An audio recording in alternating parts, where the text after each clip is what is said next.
Today I'm going to show you how you can get a guaranteed shiny Ponyta within Pokemon Legends Arceus.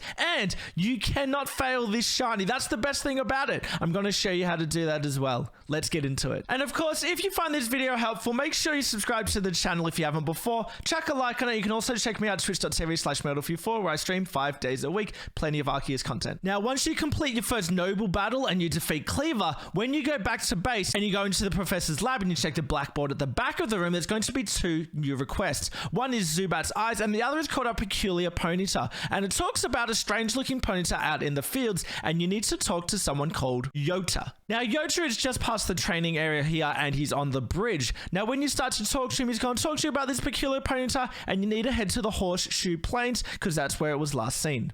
So head back to the main gate and then you can travel to the Obsidian Fieldlands. Now once you get into the Obsidian Fieldlands, open up your map and you can see the Horseshoe Plains are just towards the east, and that's where you need to go to get your Ponyta. So when you make your way over to the area, you're going to see there's a cutscene and your character looks across the river and you can see the shiny Ponyta there, and it does a big rear up onto its back legs and says, oh, it's the unusual Ponyta. Now when I encountered this for the first time, I'm all about the science, and I wanted to see what would happen if we tried to battle it, and I wanted to see if this was really guaranteed or if we could fail this shiny. So I threw out my Pokemon, and before we could even battle, the Ponyta fled. But it's okay because it says the Ponyta ran away, but you have to go back to Jubilife Village and you can try again later. So travel back to the base camp, go back into Jubilife Village, and all you have to do is just quickly U-turn, go back, and then you can head back over to the Horseshoe Plains, and you're going to be able to find the shiny Ponyta again. Now this time there's not going to be a cutscene, and the Ponyta is wandering around. It might be in a little bit of a different spot to where it was before, but you can sneak up onto it, and remember this time you can't throw your Pokemon out. You have to throw a ball, and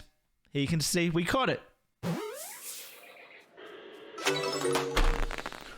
Now, just something to note, when you leave and go back to Jubilife Village and you talk to your professor and you submit your shiny that you've got, it's going to say under the research task, investigated a sighting of an unusual Ponyta, still says 0 out of 1. Now, what you have to do is go back to Yochu, back onto the bridge, talk to him, and then you officially complete that task. And now, next time you go back and you check the research task for Ponyta, it says 1 out of 1, and that is complete. I hope this video was helpful, guys. If it was, make sure you subscribe, or maybe you want to check out one of these other guide videos over here as well. Thanks.